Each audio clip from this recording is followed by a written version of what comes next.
L'homme n'est plus tel que Dieu l'avait créé.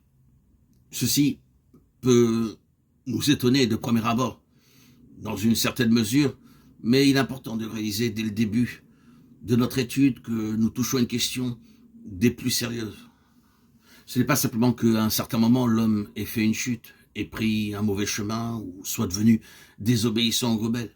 Ce n'est pas seulement qu'il soit devenu un pécheur, ni même une créature pécheresse. Tout cela peut être vrai. Mais ce n'est pas toute la vérité. Ce n'est pas que l'homme soit simplement sur un mauvais chemin et qu'il ait besoin d'être ramené ou remis sur la bonne voie. Ce n'est pas non plus qu'il soit la victime d'un mauvais tempérament.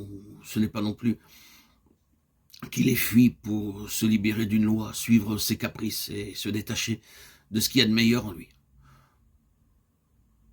Le retour de l'homme à Dieu et à la vocation et à la destinée que Dieu a voulu pour lui n'est pas seulement le transfert de ses intérêts d'une direction, le moi, le péché, le monde, dans une autre chose, Dieu, le bien et le ciel. Lorsque Christ, en parlant de l'enfant prodigue, employa ces mots, étant rentré en lui-même, il ne voulut pas dire simplement que, s'étant souvenu d'un autre chemin, il ait voulu y retourner. Les Écritures nous révèlent avec une évidence très claire que le salut est quelque chose d'infiniment plus radical que cela. C'est ici que se trouve le défaut fatal de tant d'efforts évangéliques et même du ministère des conventions. Renoncement, consécration, soumission et d'autres mots ou termes semblables sont employés comme s'ils exprimaient beaucoup plus qu'un simple premier pas, un pas initial qui ne représente qu'une attitude prise.